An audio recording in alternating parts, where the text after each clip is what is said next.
Hello friends, কেমন আছো তোমরা সবাই? Welcome to my channel, welcome to new fresh recipe blog. অনেক রান্না অনেক রকম উপায় বিভিন্নভাবে করা যায়, তার মধ্যে থেকে একটা সহজ উপায় টেনে বার করতে হতো, তাই এটা আমার নিজস্ব একটা বুদ্ধি। এই সমস্ত পেঁয়াজ, টমেটো, কাঁচা লঙ্কা সম্পূর্ণগুলোকে কুচি করে কেটে নিয়ে আমি ভেজে নিয়েছি। তো সেটাকে ঠান্ডা হওয়ার জন্য রেখে দিলাম। এইভাবে কড়াইয়ের মধ্যে ওই যে ভাজার যে তেলটা ছিল তার মধ্যে অল্প 2 কোয়া রসুন রয়ে গেছিলো। তো সেটার মধ্যেই আমি কাতল মাছ আমি এখানে নিয়েছি। আমার বোন ভীষণ ভালোবাসে, তো ওর আবদারেই রান্নাটা করা।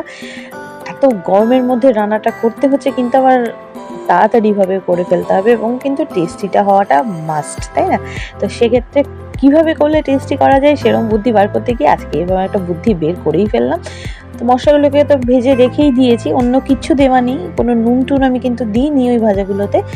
এইবার এই যে প্লেটে রাখা যে ভাজা সতে করা, এটাকে তাড়াতাড়ি আমি মিক্সিতে না করে আমি হাতে এভাবে হামান দিস্তাটা যে হামানটা রয়েছে সেটা দিয়ে ভালোভাবে আমি এটাকে ম্যাশ করে নিচ্ছি। মানে কি হবে বলো তো, পেস্ট হবে না মিক্সিতে, কিন্তু একটা মানে টেক্সচার এটা থাকবে, যাতে সম্পূর্ণ পেস্টও না হয় আবার ভীষণভাবে গোটা গোটাও না থাকে। এরকমভাবে দিয়ে নিয়ে সেটাকে আবার মশলার মধ্যে ওই তেলটুকুই যেটার মধ্যে ছিল ওটার মধ্যে দিয়ে দিলাম। তার মধ্যে একটু নুন দিয়ে দিলাম, কোনো বেশি মশলার কোনো ঝামেলাই পড়বে না, অল্প নুন অল্প হলুদ। ঘটনা হচ্ছে যে মাছের কোন রেসিপি, হ্যাঁ, কিন্তু কি হয় বলো তো, অনেক সময় রান্না করতে করতেই বিভিন্ন রকম রেসিপিগুলো ইনভেন্টেড হয়ে যায়।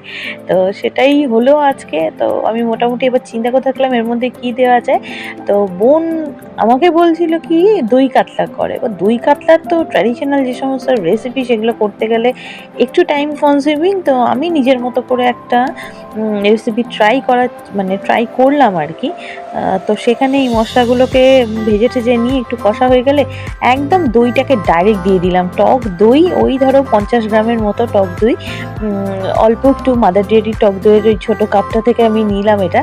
আমি সাধারণত কি হয় মশলা দিই সেটাকে গুলিয়ে নিতে হয়, আমি কিন্তু এখানে কিচ্ছু করলাম না, ডাইরেক্ট টক দইটা দিয়ে দিলাম।